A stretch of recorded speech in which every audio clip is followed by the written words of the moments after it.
Good morning. Don't you just love Facebook? Facebook is playing games with me today, and I wasn't able to jump on my laptop, so I've had to jump on my phone. So, how are you today? I'd love for you to say hi in the chat and let us know if you're watching. And if you're watching the replay, just put hashtag replay and let us know that you're here so we can come in and say hi to you afterwards. Today we're talking about the masculine, right? The masculine wound. And it's not something, it's something that's a big thing in society, and we've got a lot of it happening in the world, but not everyone recognizes it as the masculine, right? As a wounding from the masculine. So let's jump into it.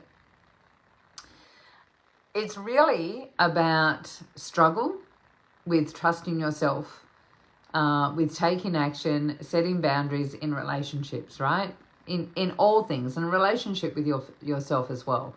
And so is a really important part of our life, because when you're creating action, inspired action is one of the keys to actually supporting yourself from moving out of your limited self, out of your lower mind, the ego, the identity that wants to keep us safe, keep us small, all of those things, and listening to our higher intuition, our superconscious, and taking action from that place, from our intuition, right?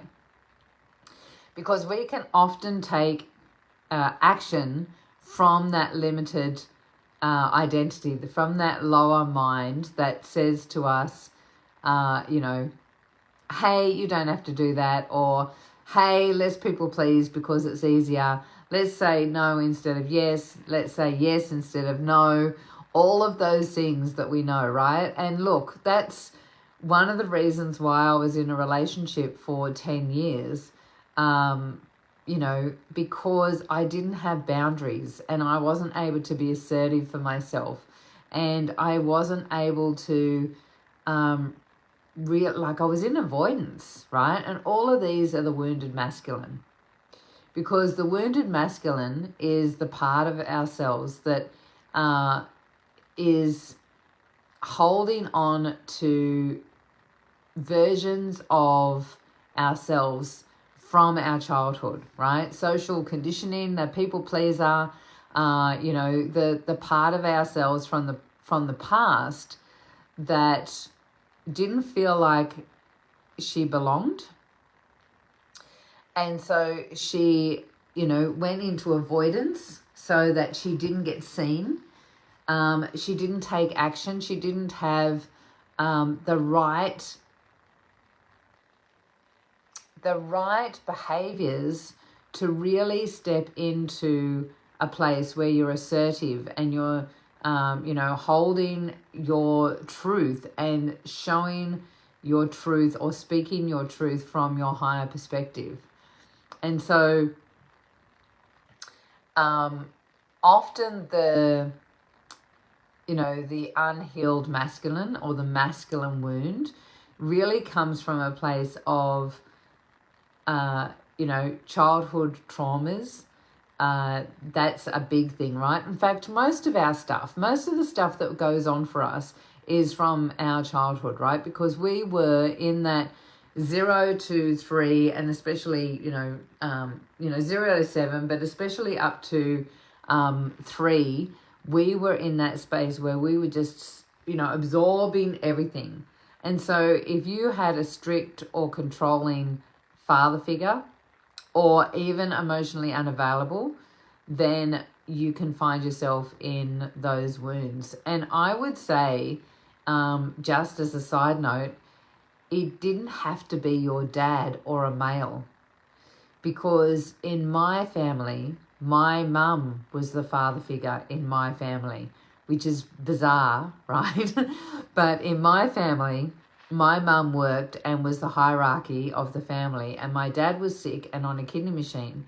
And so he was the one that cooked and cleaned and you know, drove me to school and picked me up. And, you know, he was the one that had all of the good hiding spots when we were playing hide and seek. He was the one that I danced with in the lounge room. So he was more on the feminine side, in the creative orientation, rather than my mum, who was the, you know, mean, nasty one that was never at home because she was always at work, right? And so mum was the one that didn't value emotions and vulnerability.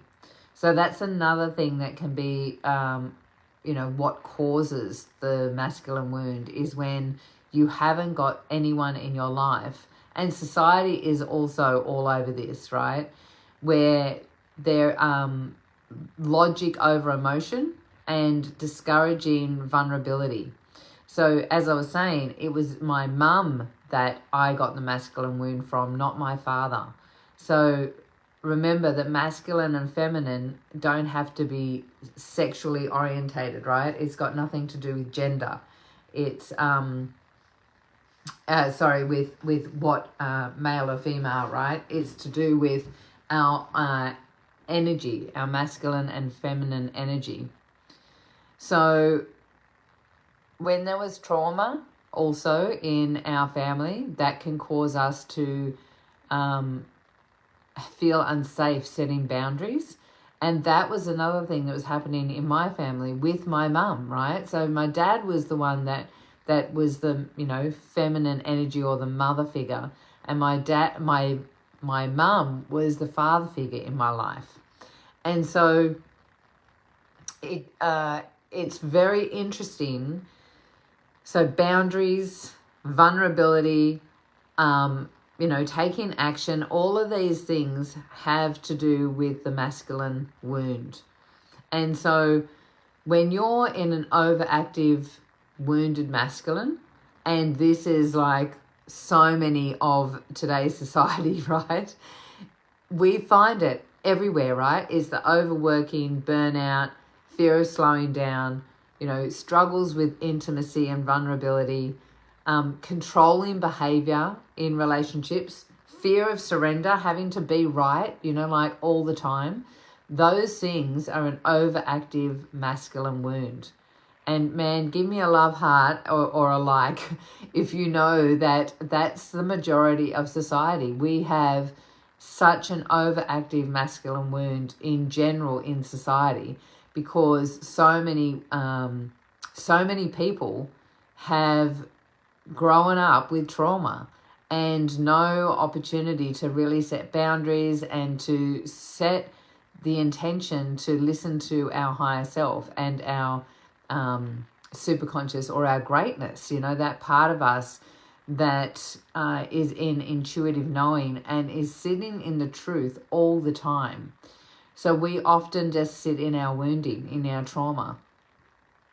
So they're the signs of an overactive wound, right? So overworking, burnout, fear of slowing down, struggle with intimacy or vulnerability, controlling behavior in relationships, fear of surrender, right? So an underactive wound is avoidance patterns, right? Being passive.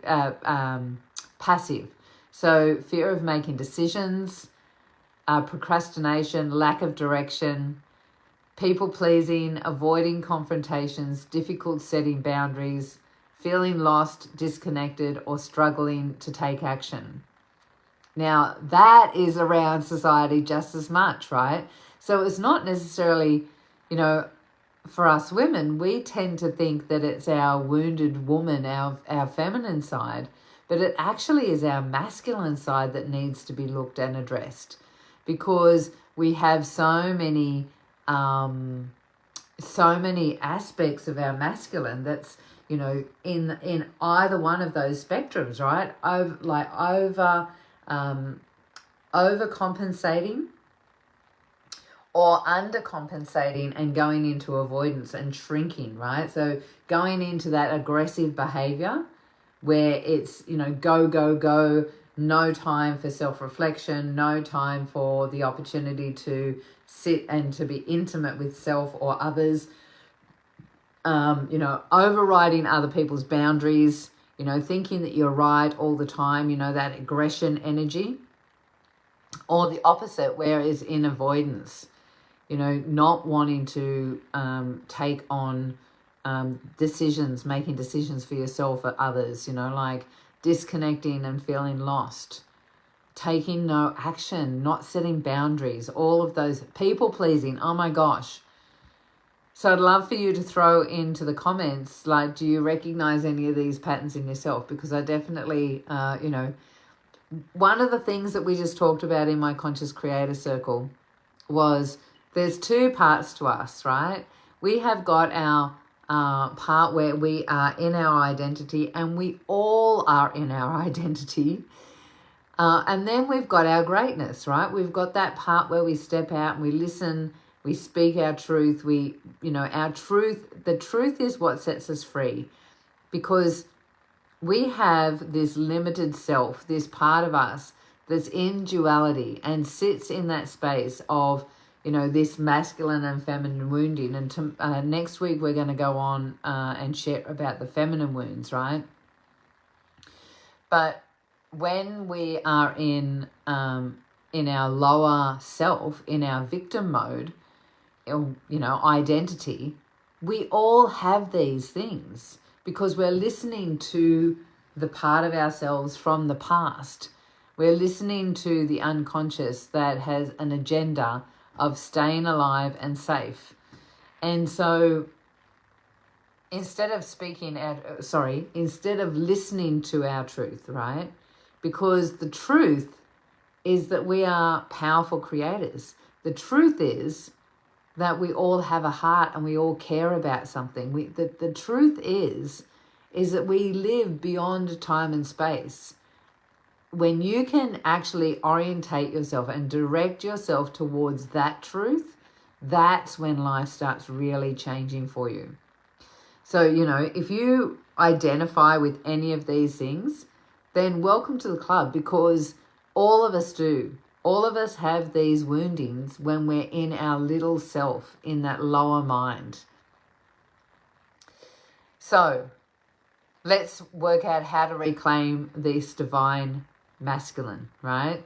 So the divine masculine, to reclaim this energy and to heal the wounding, the first step is just to acknowledge the wound, right? Like, when you acknowledge something, then that is, you know, 3/4 of the battle, in my opinion, right? When we acknowledge something, we're naming it, we're defining it, we're recognizing it. Doesn't mean we've got to go into it.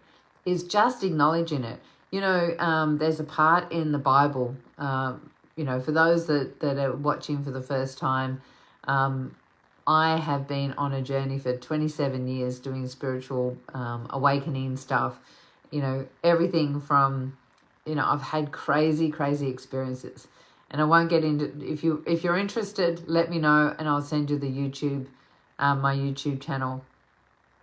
I've started doing YouTubes in there, and I start by sharing my story, right? I've had some crazy stuff going on. And yet, one of the things, I went off track for a moment. One of the things is that I read the Bible, because here I was making decisions about a book that I'd never read before. And here I was, so I read the Bible from cover to cover. And there's this part in the Bible in Revelations, which is where we're all now, right? The end times. And it says that all the monsters will come out of the sea, and all you have to do is name them. Well, the monsters are all this stuff, right? All this stuff.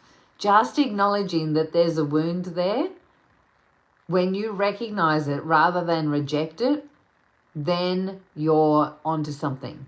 That's when you just start going into, oh, it's okay. We've all got wounds, and here's mine, right? Like, instead of trying to shove it down, just acknowledge it, right? Number 2, step 2 is to start actually practicing healthy leadership.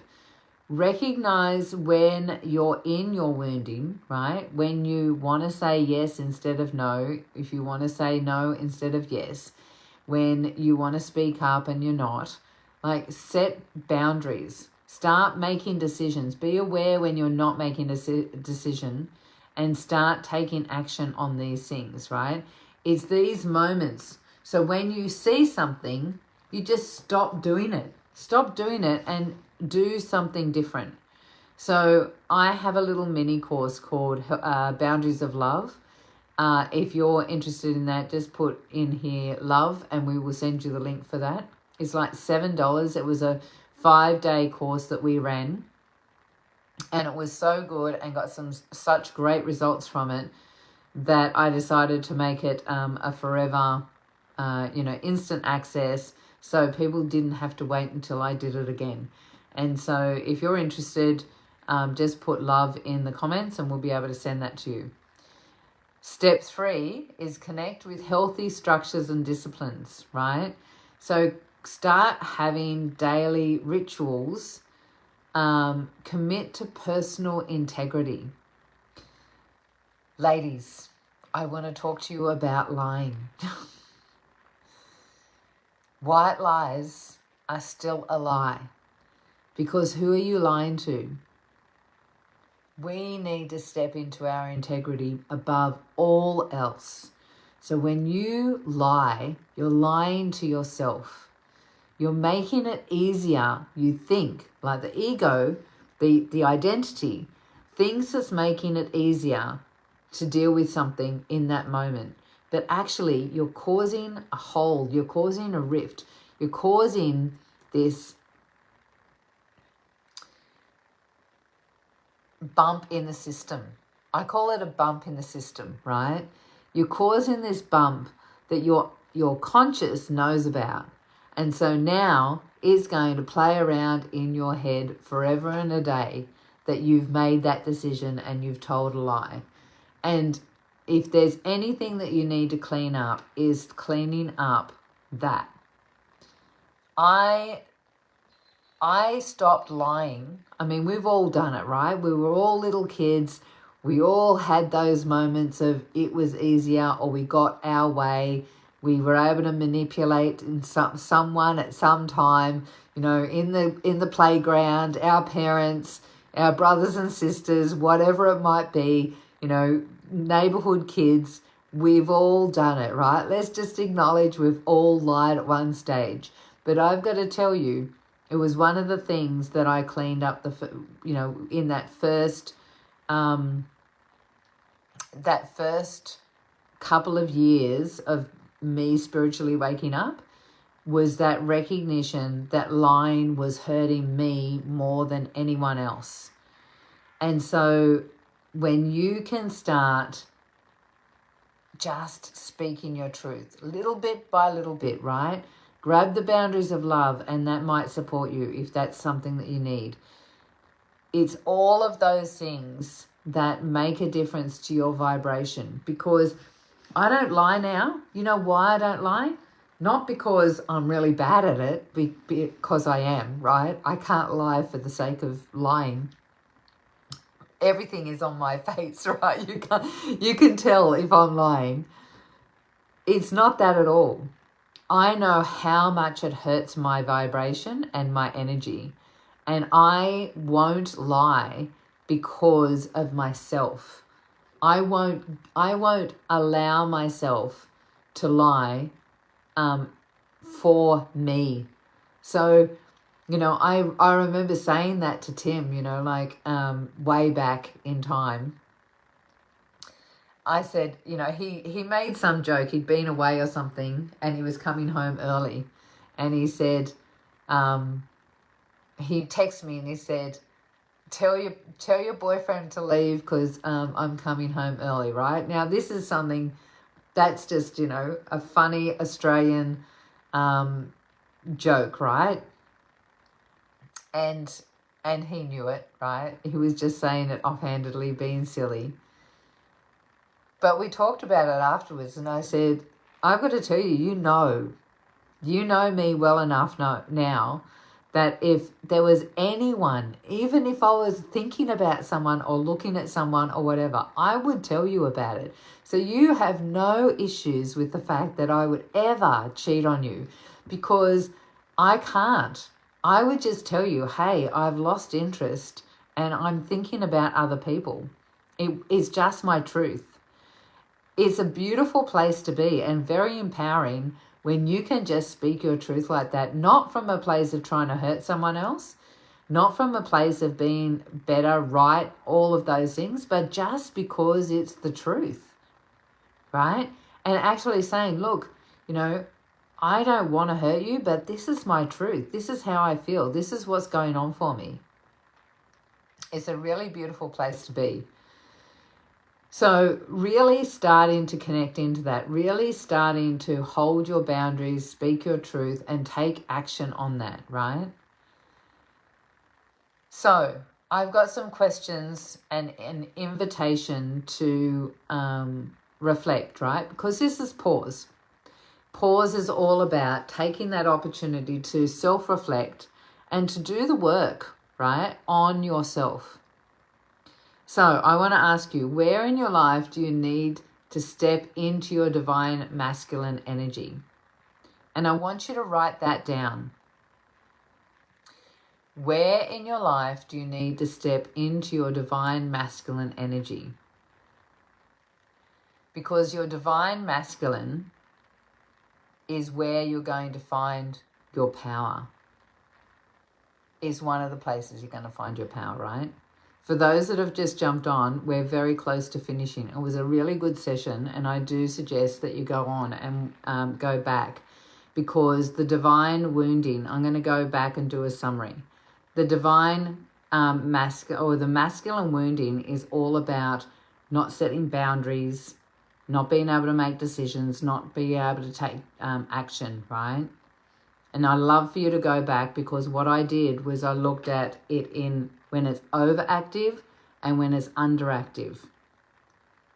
And so today, spend some time looking at what it is. Where in your life do you need to step into your divine masculine energy?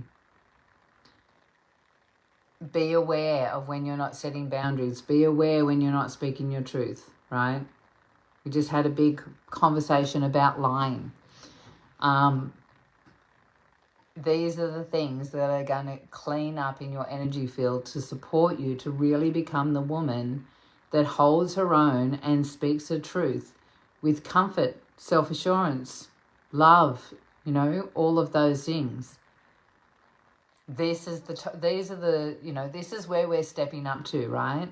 So as I was saying, if you feel like you need some support with boundaries,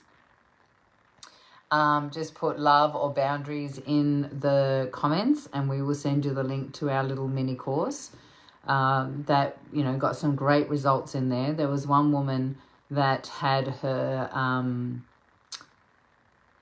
ex-husband had moved in down the road in the same street, and he'd just walk into the house without any notice, not knocking on the door, nothing, you know, and just totally violate her space, you know, like her, you know, without asking at all. And she kept on asking him and telling him to stop, and he wouldn't do it. After doing Boundaries of Love, it all changed, and he started knocking on the door, and the kids would come and tell her, and like one time he knocked on the door. He was bringing the kids home, and he knocked on the door, and the kids went in and got her and brought her back, and he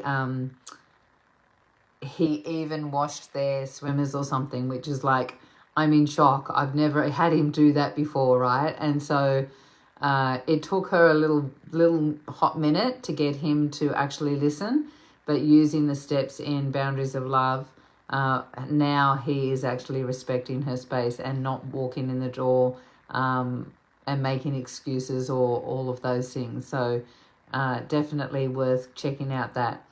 If you have anyone, if you have anyone in your world, a friend, you know, partner, whatever, anyone in your world that needs help with their masculine energy, with masculine wounding, then let them know and tag them down here in the comments so that they can come in here, and let's start creating a world full of powerful women, right? Magical, powerful women, not just powerful women, but magical, powerful women. So take care. Enjoy the rest of your day. By the way, if anyone's interested, we have just started spell binding love life immersion. It's the 7-day immersion. We have only just started. We started on Sunday. So if you want to jump in and find out a bit of that, and you know, you can watch the replays, you've got a week afterwards as well, so you haven't missed out on anything. It's all about becoming the woman that's holding this space, right? So if that's something that you're interested in, just put spell into the comments below and we will send you the link. Enjoy the rest of your time and your day, and I will see you next Tuesday.